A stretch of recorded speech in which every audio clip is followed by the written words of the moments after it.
Hi everyone, welcome back to our channel. My name is Ophelia Jacobson and today we are joined by Senator Steve Daines from Montana. He recently introduced a bill on the Senate floor, protecting life on college campuses, defunding colleges and universities that provide abortion pills to its students, and today we're going to be discussing this bill. So Senator Daines, thank you so much for taking the time to talk today. Glad to be with you. So on July 21st, you introduced this bill. Can you kind of break down some of the key components of it for us? Sure. Well, first of all, the problem is immense. This is about turning our university campuses into abortion clinics, our dorm rooms. And the risk, not just of course to the babies, who'd be killing these babies, but the risk to the young women, of where 7% of these women require surgery as a result of these abortion pills. And so we said the best way to stop this is cut them off at the purse strings. In other words, if California is going to go forward here with pushing this on campuses all across their state, then we will stop the federal funding that goes to these universities if they're going to move forward with this terrible policy. Now, I know this bill was also introduced in the House of Representatives, so what has been the response from different members of both the House and the Senate so far? Yeah, we're getting a great response. In fact, we're very pleased to see the Students for Life standing with us at a press conference we did on Capitol Hill about a week ago with Congressman Roy and Congresswoman Miller. And what we're seeing here on the Senate side, I've already got 16 co-sponsors on the bill. That's really good news to get momentum on this bill.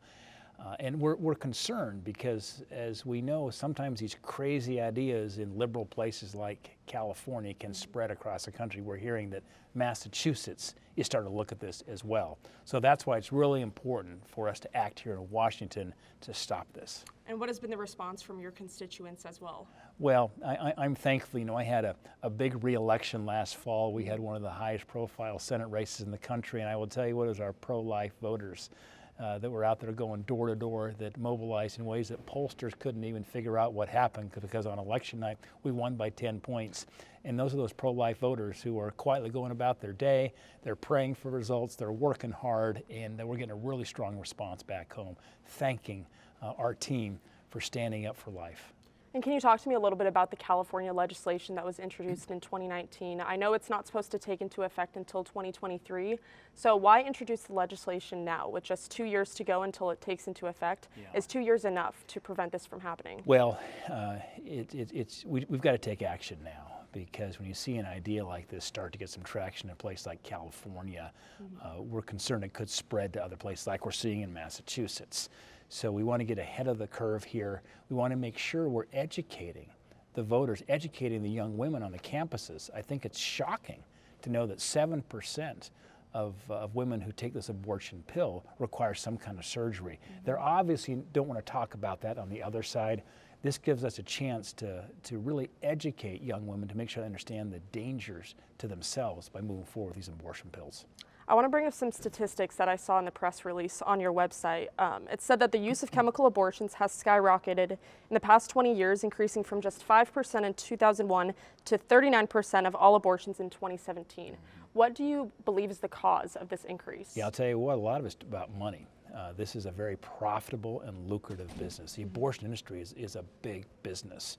And so I think they see this as a very lucrative way, a profitable way here to sell these pills. But they're not educating the women about the dangers to themselves with these abortion pills. So we want to get that word out. And also, I think just the relative convenience of it, right? You take a little pill here, you can have an abortion. And it can be done very quietly, secretly. And again, nobody's talking to those 7% of the women that end up having surgery as a result of these abortion pills. And why focus on college campuses? Obviously, abortion is something that is affecting the entire nation, but why is it important to target our higher education institutions? Well, gosh, I mean, look, this is where the California legislature is headed here. It's at the university level. And so for a couple reasons. Number one, because it's a very convenient way to turn basically our university dorm rooms into abortion clinics, and so we need to stop that. But number two, really important, we are educating the next generation about what's really going on with an abortion. We're parents of 4 children. We're grandparents of 2. We have another little baby, our 3rd grandchild will be due in December. And as we think about what's going on in the womb, that we're fearfully and wonderfully made, as it says in Psalm 139. I have a little app on my phone that my daughter, who's pregnant, encouraged me to get. It's called Sprout. And I watched literally day by day the incredible with 3D imaging of what's going on with that little baby. And I think if young women can see the miracle of life. Imagine if we we're watching the Mars lander and we suddenly saw pictures from a 6-week, 8-week, 20-week little baby. Everybody concluded that is life. And this is part of the education that we need to do here on our campuses. This is not tissue, this is life. And these abortion pills literally stop a beating heart. Absolutely. And, talking about education on our college campuses, higher education institutions and colleges and universities in this country are supposed to be educating the next generation of leaders, but now all of a sudden they're providing abortion pills to its students. Do you think that our colleges and universities in this country are losing sight of their actual purpose? Absolutely. And I say that as somebody who myself is a product of our public education system, including universities. All 4 of our children graduated from public universities, but they're becoming increasingly places where there's indoctrination occurring versus education. Mm-hmm. We need to make sure that we are instructing our students how to think critically, not to be indoctrinated by, for example, this pro-abortion ideology, which is horrible. And this is why we've got to stand up and take that battle to our campuses. And now talking about the effect that, providing abortion pills on campuses have on women. Obviously, you mentioned 7% of women require surgery after taking the abortion pill. But psychologically and from a mental perspective, what kind of message are colleges sending when they're providing abortion pills to young women? Well, of course, as we know, based on what, studies and just anecdotally, the guilt that's carried oftentimes by these women who get in a difficult situation, maybe have nobody to talk to, but yet are encouraged perhaps to terminate a pregnancy because of these abortion pills. This is where we have a chance to maybe have these discussions to help these women who be very frightened, perhaps very concerned, maybe they don't want to tell a parent or family members or friends about what's happened. This is why we've got to also make sure we've got open avenues here to some of these great pregnancy centers, these crisis pregnancy centers that help these young women. They've got a place to land here, somebody to talk to in confidence.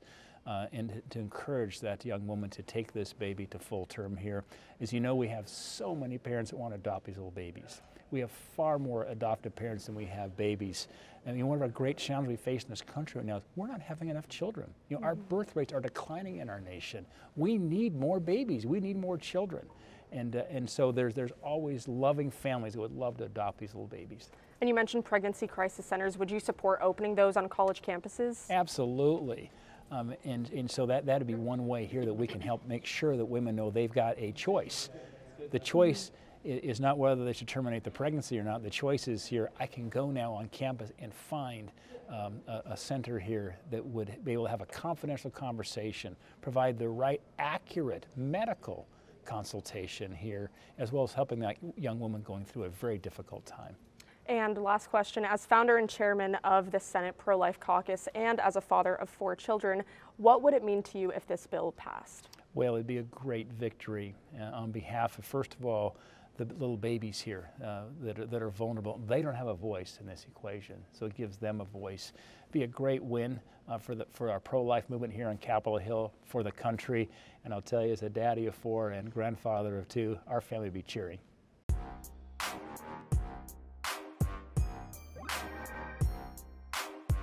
Hi, I'm Ophelia Jacobson with Campus Reform. Thank you so much for watching this video. If you liked it, I can guarantee you're going to like our other videos on our YouTube channel, so make sure to subscribe right here.